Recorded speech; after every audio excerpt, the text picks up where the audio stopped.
শেরপুরে সনাতনী ধর্মাবলম্বী একদল নারী তাদের মুঠির চাল জমিয়ে আয়োজন করেছে দুর্গাপূজার। দারিদ্র্যের সীমাবদ্ধতার ভেতর থেকেও তারা বিশ্বাস করেন দেবী মানেই শক্তি, আর সেই শক্তি এবার প্রতিফলিত হচ্ছে তাদের হাতে গড়া আয়োজনের ভেতর। একটা ভিন্ন ইচ্ছা ছিল যে আমরা নারীরা কিছু করে দেখাই, মানে আমাদের বহুদিনের আশা ইচ্ছা, কিন্তু আর্থিক অবস্থার কারণে যেমন আমরা এটা করে উঠতে পারতেছিলাম না।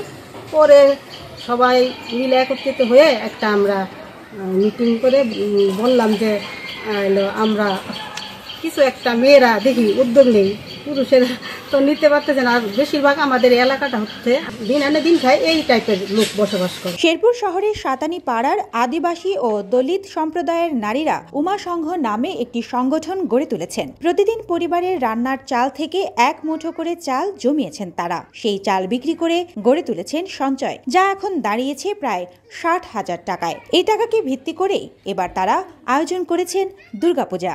প্রথমবার করেছি আমরা এই পুজোটা করেছি, এটা দ্বিতীয়বার।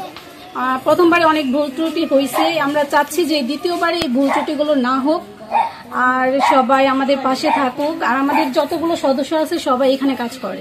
তাদের মহল্লায় 42টি ঘরের নারীরা একত্র হয়েছেন শুধু ধর্মীয় আচার নয়, নারী শক্তির প্রতীক হিসেবেও নিজেদের উপস্থিতি জানান দিতে। তাদের সঙ্গে রয়েছেন এলাকার পুরুষ তরুণ তরুণীরাও। প্রতিমা নির্মাণ থেকে শুরু করে আলোকসজ্জা সবকিছুতেই রয়েছে তাদের শ্রম আর আন্তরিকতা। আমাদের এই মহল্লায় যে সমস্ত নারীরা আছেন তারা উদ্যোগী হয়ে একটি আয়োজন শুরু করেছে 2024 সাল থেকে। এটা এখন পর্যন্ত চলমান, বিভিন্ন চড়াই উচ্চাই পার করে বিভিন্নভাবে তারা তাদের এই আয়োজনটাকে সার্থক করেছে গত বছরও। আশা করি এই বছরও সার্থক হবে।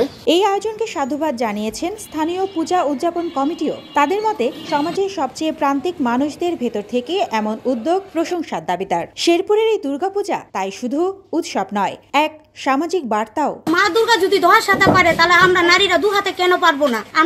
আমরা সংসারের সামনে সন্তানদের সময় দেই, তাহলে আমরা এটা কেন পারবো না? এই উদ্যোগ নিয়ে আমরা এই পূজা আয়োজনটা করেছি। নারীরা চাইলে নিজেদের শক্তি, শ্রম আর ঐক্যের মাধ্যমে যে কোনো চ্যালেঞ্জ মোকাবেলা করতে পারে।